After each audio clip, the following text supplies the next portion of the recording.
নমস্কার বন্ধুরা, আজকের গল্প অন্ধের তালিকা। বাদশাহ বীরবলকে জিজ্ঞাসা করলেন, বীরবল, জগতের চক্ষুষ্মান লোক বেশি না অন্ধের সংখ্যা বেশি? হিসেব করে বলতে পারো? বীরবল বললেন, অন্ধের সংখ্যাই বেশি হুজুর। বাদশাহ বললেন, প্রমাণ কি? প্রমাণ দিতে পারো? বীরবল বললেন, আপনি চাইলেই হুজুর আমি প্রমাণ দিতে পারি, 2-1 দিনের মধ্যেই।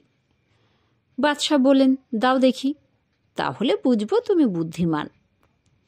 বীরবল পরের দিনই কতগুলো ছেঁড়া জুতো নিয়ে রাস্তার মাঝখানে বসে মেরামত করতে শুরু করলেন, যেখান দিয়ে সম্রাটও যাওয়া আসা করেন, এমন জায়গার মাঝখানে। পথচারীদের মধ্যেই অনেকে জিজ্ঞাসা করলেন, আপনি এ কী করছেন বীরবল? বীরবল তাদের কোনো কথায় উত্তর না দিয়ে অন্ধের তালিকায় তাদের নাম লিখতে লাগলেন।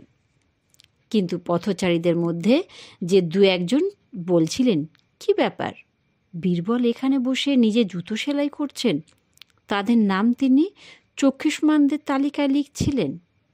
বাদশাও সেই পথে আসছিলেন। বীরবলকে রাস্তায় বসে জুতো সারাতে দেখে তিনি একটু অবাক হয়ে জিজ্ঞাসা করলেন, আরে তুমি কি করছো বীরবল? বীরবল তার কথায় কোনো উত্তর দিলেন না।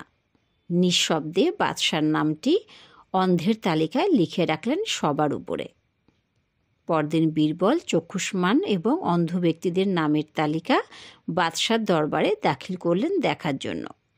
বাদশাহ দেখলেন অন্ধের তালিকাটি অনেক দীর্ঘ এবং সেই তালিকার শীর্ষে বাদশার নামটি লেখা আছে।